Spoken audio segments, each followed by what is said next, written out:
digital, lo ves, lo escuchas. Son ya las 9:13 de la mañana y para nosotros es un gusto recibir en este espacio a Pablo Montenero, académico e internacionalista. Vamos a analizar el tema de la cultura de paz a propósito de la inseguridad. Gracias por estar con nosotros, bienvenido. Buenos días, Elis. Muchas gracias a ustedes por la invitación. Es un gusto estar en este espacio. El gusto es nuestro, Pablo, gracias por acompañarnos para el análisis de este tema tan importante, ¿no?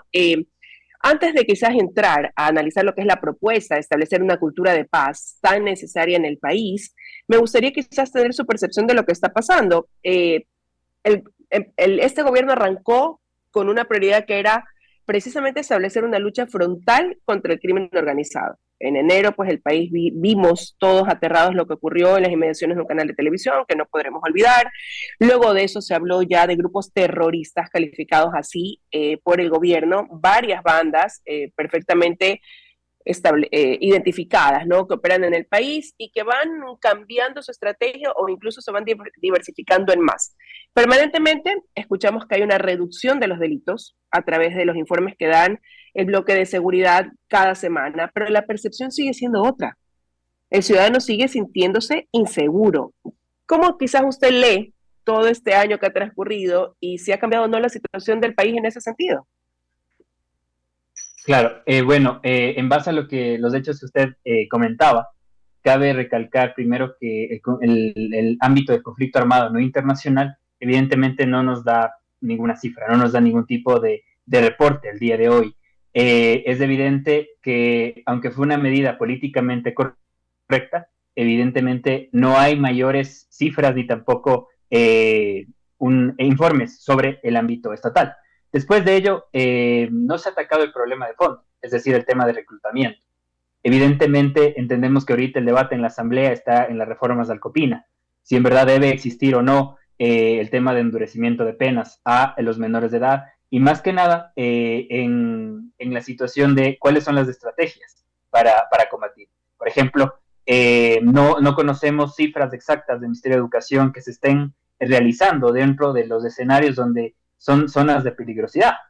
De igual manera, no tenemos un ente de inteligencia estratégica, es decir, no tenemos claro qué está haciendo el CIES para contrarrestar estos temas que usted hacía énfasis, más que nada para prevenir el tema del delito y sobre todo cómo se podría evidenciar estas tácticas contra estos grupos. Entonces, evidentemente, no es claro. Y adicionalmente a ello tenemos lo último de Economist, ¿no? Con lo cual nos dicen que no es un narcoestado, evidentemente Ecuador, pero no se establecen cuáles son los parámetros o cuáles son la forma en que el Estado argumenta este tipo de situaciones. Es decir, no hay cifras, no hay estadísticas claras y no hay investigaciones donde nos puedan ayudar a contrarrestar estos hechos. Pero hay una realidad, quizás, y esa percepción ciudadana, el pasar cada vez por mayores urbanizaciones o sectores de Guayaquil que viven enrejados, que ven la forma de encerrarse, y eso es una clara señal, ¿no? Y todos los días escuchamos de secuestros, todos los días escuchamos de sicariatos, claro, con la lectura de se están matando entre ellos, pero dejando víctimas colaterales. Y otra muestra clara también es, quizás esas sí hay cifras, las cifras migratorias, los ecuatorianos que huyen, porque esa es la palabra, huyen del país porque están siendo extorsionados o están siendo vacunados, como se dice, porque tienen temor, por múltiples razones, ¿no? Según encuestas de la OIM, el 73% de los ciudadanos incluso temen salir por la noche, además de eso, según el Global Law and Order del año pasado. O sea, esas sí son cifras que hablan, dicen mucho de lo que pasa en el país y en Guayaquil. Evidentemente, son cifras que nos permiten retratar cuál es la situación actual del país y más que nada evidenciamos la falta de entendimiento, o sea, de comunicación entre la estrategia comunicacional del Estado frente a la realidad del ecuatoriano. Entonces, vemos que hay bastante carencia en ese ámbito en específico. Más que nada, por ejemplo, antes de ingresar al aire, podíamos ver el tema del futbolista que ya fue rescatado y sobre todo temas coyunturales que cada día se los observa y que evidentemente no hay una respuesta. También lo que sucedió el día de ayer en el SNAI, en la penitenciaria del litoral. Entonces son situaciones que se van realizando, pero que, como lo mencionaba, no hay una respuesta operativa, institucional. Dentro de esto surge esta propuesta también de implementar una estrategia que apunte a lo que decíamos al inicio, una cultura de paz que ha sido poco atendida en el Ecuador para enfrentar esta inseguridad que hoy nos aqueja. Pero cuando hablamos de cultura de paz, ¿a qué nos referimos, Pablo? Cuando hablamos de cultura de paz, primero el término no es nuevo, nace en la Asamblea General de Naciones Unidas y evidentemente lo que busca es el establecimiento de políticas públicas a través de la educación, la cultura, el arte, el trabajo, para poder establecer una política de Estado, es decir, todo aquello que nos permita vivir en tiempos de paz. Entonces, varias de las teorías que se estudian dentro del artículo que se pudo realizar para establecer esta cultura de paz, una de ellas es la paz negativa, que es la que estudia los estudios estratégicos en defensa y seguridad y sobre todo hacia donde lo que se busca es saber qué está haciendo el Estado. O sea, cómo podemos realizar mayores ámbitos de educación, cómo podemos hacer espacios culturales dentro de la población, hacia dónde se encamina. Eso sería en palabras sencillas. Ahora, pero esto depende exclusivamente del Estado, o más bien de la participación activa de todos. Me refiero a empresa privada, sector público, ciudadanos. Correcto, sí, la cultura de paz no únicamente lo tiene como actor al Estado, sino también depende de cuáles sean las propuestas que se evidencian desde varios sectores. Pero evidentemente no, o sea, no hay una parte de, como le mencionaba al inicio, o sea, no sabemos evidentemente cuál es el accionar que establece el Ministerio de Educación frente a estas zonas peligrosas, no tenemos claridad sobre el tema. De igual manera, en el tema del Ministerio de Cultura, no sabemos qué se está realizando. Entonces, evidentemente, va a partir del tema empresarial, del tema de donaciones, por ejemplo, establecimientos de equipos de fútbol o sobre todo de cómo se prolifera el deporte. Pero a ciencia exacta no tenemos una claridad sobre una agenda sobre cultura de paz y más que nada no tenemos un ente rector sobre. Que sí tenemos aparataje institucional, jurídico, sí tenemos en la Constitución diferentes mecanismos para la cultura de paz, pero evidentemente no hay, en la práctica no hay claridad sobre. Pero ahora voy a recoger algo que usted mencionó. Se analizan ahora quizás las penas. Seguimos estando más bien enfocados en el lado represivo. Ver si es que los menores de edad deben ser sancionados o no como un adulto cuando cometen algún tipo de delito como homicidios, como se vuelven ya sicarios, por ejemplo. Y parecería que siempre actuamos en la manera en la medida que requiere una solución para el momento, es decir, represivamente, pero no en esta recuperación del tejido social, del que se habla mucho, pero poco se hace, y que sí funcionó en otros países, en otras ciudades cercanas, por ejemplo, Medellín en Colombia. En algún momento el exalcalde de esa ciudad nos decía que ellos se enfocaron en el deporte y en la educación. Abrieron más bibliotecas, crearon más espacios deportivos para más bien atraer a los jóvenes hacia el deporte, hacia la educación y alejarlos y darles darles una muestra de que hay un mejor porvenir y alejarlos del mundo más bien delictivo que sonaba o se mostraba tan tentador para ellos. Exactamente. Evidentemente, una de las propuestas que mantiene el estudio de la cultura de paz es, por ejemplo, el tema de Guatemala y Colombia. Por ejemplo, en Guatemala se hizo una reingeniería a todo el sistema, no solo penitenciario, sino también al sistema judicial, porque se veía que ambos iban de la mano. De igual manera, en Colombia ya se estudió el conflicto desde el ámbito de la paz y sobre todo, ahí sí, desde el conflicto armado. Entonces, evidentemente, la falta o la ausencia de una política de Estado, como lo podemos ver, y sobre todo porque ya vamos a periodo electoral, es esto, es entender que el problema de fondo, sin duda alguna, podría ser incrementar las penas, tal vez dependiendo de la realidad del Estado, pero ¿cómo tocamos o cómo nos encontramos frente a los problemas de fondo? Es decir, ¿cómo estamos evitando el reclutamiento de los niños? ¿Cómo estamos haciendo para que evidentemente no existe este tipo de problemáticas dentro de la sociedad? Por ejemplo, la Policía Nacional está confiscando las motos para que así los grupos delincuenciales no tengan mecanismos de expansión y sobre todo no puedan transitar para ejercer este tipo de delitos. Entonces, evidentemente son situaciones que se van decantando dependiendo de cuáles son los estudios de inteligencia, como lo mencioné en un inicio. Pero dentro de una cultura de paz van de la mano quizás esas acciones encaminadas a lo social, a ese rescate, versus lo represivo, es un 50-50.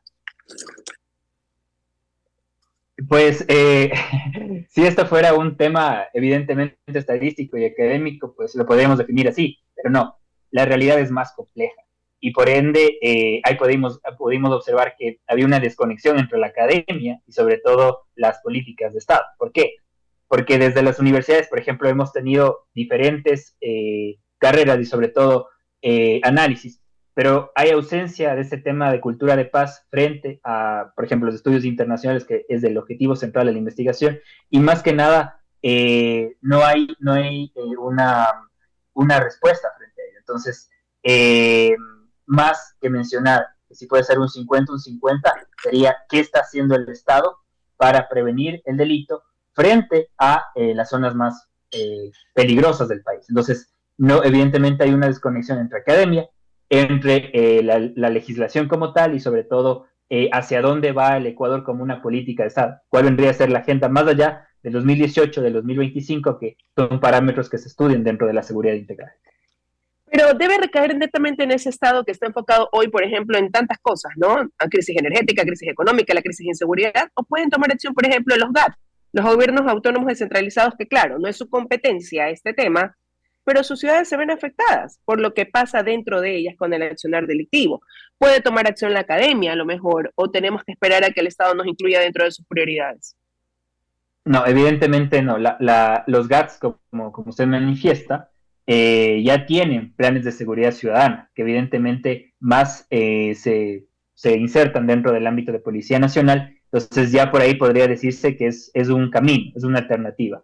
De igual manera la academia sí lo puede hacer, pero, o sea, indistintamente lo que le haga o no, ¿cómo se aterriza eso a la sociedad? O sea, ¿cómo se hace realidad ese tipo de investigación? Entonces es complejo, porque pueden haber varios actores, y es algo que concluimos también. Desde el constructivismo pueden haber varios actores, pero estos actores, ¿cómo pueden insertarse dentro del diálogo si todo está desconectado? Entonces, claro que puede haber, pero ¿hacia dónde se redirige? Porque como usted dice, no, el Estado no únicamente lo puede dotar, sino nuevos actores. Ahora, la idea de establecer una cultura de paz, por el tiempo que puede tomar también Pablo, va enfocada a salvar a la actual generación. ¿Cree usted que ya hay una generación a lo mejor que lamentablemente debemos reconocer como país que fracasamos y que está perdida? Y lo digo así, aunque duela tanto, porque el país tampoco ofrece una estrategia de rehabilitación, de reinserción. No lo tenemos, esa es la realidad. Alguien que llega a la cárcel llega a perfeccionarse en el delito. Un joven que va al centro de menores infractores no va a aprender nada positivo tampoco, no recibe una posibilidad de un cambio en su vida. Esa es la realidad que tenemos hoy.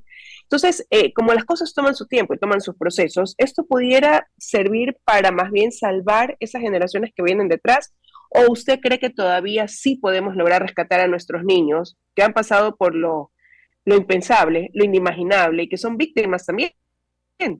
Víctimas de un sistema, víctimas de las falencias, de la deuda que tiene el mismo Estado con ellos y con la sociedad. Pues yo creo que sí se podría hacer esta mea culpa, como usted hace referencia, pero más allá de eso, creo que sí podríamos salvarlo, sí podríamos evidenciarlo. Como lo mencioné, pese a que existe una falta de una política de Estado, podemos reestructurar esto, podemos entender, y sobre todo ahí depende, y como ciudadanos debemos estar firmes y sobre todo observar cuáles van a ser los planes de gobierno. Si hay algo en base a la cultura de paz, en base a la seguridad, y sobre todo cómo se va a dimensionar. Evidentemente es un tema coyuntural que va a estar varios años, porque como lo mencioné, tal vez en Guatemala y en Colombia se lo ha discutido y todavía no hay una solución. Entonces, evidentemente en Ecuador estamos en conflicto armado no internacional. Entonces, esto va a durar varios años y sobre todo podemos observar que hay grupos de derechos humanos que ya están haciendo reportes sobre las vulneraciones que han existido por parte de los militares, etcétera. Pero bueno, eso ya se verá con el tiempo, más allá del ámbito discursivo. Entonces, Creo que la respuesta es breve. Podríamos hacer una reingeniería a través de nuevas instituciones, y estas instituciones, ¿qué van a lograr? ¿Qué políticas públicas van a ejecutar? ¿Y qué recursos van a tener para ejecutar? Es decir, no únicamente lo que está en la Constitución, sino cómo se van a hacer estas leyes. Y también desde la legislatura, ¿cómo vamos a ejercer nuestro voto frente al ámbito de los asambleístas? ¿Cómo podemos en verdad entender que va a ir articulado el plan de seguridad frente a los diferentes mecanismos de funciones del Estado que se encuentran en Ecuador? Eso es tan importante, pero lamentablemente, Pablo, el electorado no es responsable. No nos preocupamos de conocer y más de conocer, de analizar lo que nos están proponiendo, si es viable o no es viable. Nos quedamos con las emociones y eso es lo duro y lamentable, porque mientras tanto perdemos tiempo tan valioso. Ahora, yo, mientras conversaba con usted y lo escuchaba en esta última respuesta, no sé si usted recordará o conocerá, ya hace algún tiempo atrás, ya muchos años atrás, en la época de la alcaldía del abogado Jaime Nebot, Nelsa Curvelo, como activista, generó un programa que se llamaba Los Barrios de Paz. Y en ese momento, en un sector del sur de Guayaquil, lograron sacar a chicos que formaban partes de denominadas pandillas, los Latin King, los Nietas. ¿Y qué fue lo que hicieron? Apostaron por ellos. Entonces, conversaron, vieron en qué eran buenos y les pusieron una imprenta a un grupo para que eso sea su motor económico y permita sostener a sus familias. Haciendo un compromiso, obviamente, de que ellos iban a dejar esta actividad delictiva, ¿no? Y un monitoreo y seguimiento, pero les dieron todo el apoyo. Pusieron una imprenta, como digo, un estudio de grabación musical porque había mucho interés por la música, pusieron una fábrica de monigotes que hasta el día de hoy funciona. Entonces, claro, yo digo, eran pequeñas acciones que sí contaron con un apoyo, una idea que a lo mejor a algunos les sonaba loca, pero que alguien dijo, la vamos a hacer, tomó su tiempo, pero funcionó. Y al menos sí, no habrás podido ayudar a miles o a 100, pero comenzaste por algo, sacaste a un grupo que estaba en el accionar delictivo en ese momento, cuando estas plantillas pues eran quienes imperaban más allá de todos esos grupos que escuchamos hoy en día, y algo se pudo hacer. Esa pudiera ser la forma, la vía, o sea, a partir de ejemplos así como de lo poco, se puede llegar a lo mucho y a lograr una verdadera cultura de paz. Sí, evidentemente es un ejemplo que nos permite visualizar la realidad y más que nada entender que desde el empleo, desde el sustento económico se podría dar una nueva estructura de vida, una nueva modelo, estilo de vida hacia esas personas. Pero evidentemente esto nace, como usted lo mencionaba, desde la alcaldía de Guayaquil. Entonces, claro, ahí sería la pregunta, ¿no? Lo que me comentaba hace unas 2 o 3 preguntas antes. Si nace la iniciativa, evidentemente, ¿cómo se va a sustentar esa iniciativa? Y en base a ese sustento, ¿cuál vendría a ser la forma de dejarlo? Es decir, más allá de que el político de turno pase o trascienda, o evidentemente existan nuevos líderes que es necesario para la democracia, ¿cómo eso puede quedar en el tiempo? Y hacia dónde puede reestructurarse. Es decir, evidentemente nace de ordenanzas, nace de planes de acción, o hacia dónde va la orientación que se hace en el ámbito ciudadano y sobre todo si esto depende de los diferentes GATS, sobre todo podría realizarse desde la Asociación de Municipales del Ecuador para que tal vez tenga mayores actividades dentro de este mecanismo. En realidad sí, creo que es cuestión de implementar ese llamado a la acción, ese call to action, darnos cuenta de que todos podemos ser parte de la solución o sumar con la inacción también al problema. Así que qué grato ha sido conversar con usted, Pablo, sobre este tema, la cultura de paz, darnos cuenta que hay una vía, una estrategia y ayudarnos a entender en qué consiste y también alertarnos en qué debemos fijarnos ahora que vamos a elegir a quien va a llevar la conducción del país por los próximos 4 años, ¿no? A quien tenga una visión clara, una buena propuesta en ese sentido, porque hoy la inseguridad sigue siendo el principal problema que nos preocupa a todos los ecuatorianos. Así que gracias, Pablo, por haber estado con nosotros. Muchas gracias a WQ Radio y también a usted, Liz. Un gran día y que viva Quito. De verdad, ya mañana están con la fiesta de 490 años de fundación. Que viva Quito, que tenga un buen día. Son las 9:32 de la mañana, momento de irnos a una pausa aquí en WQ Noticias y ya regresamos con más.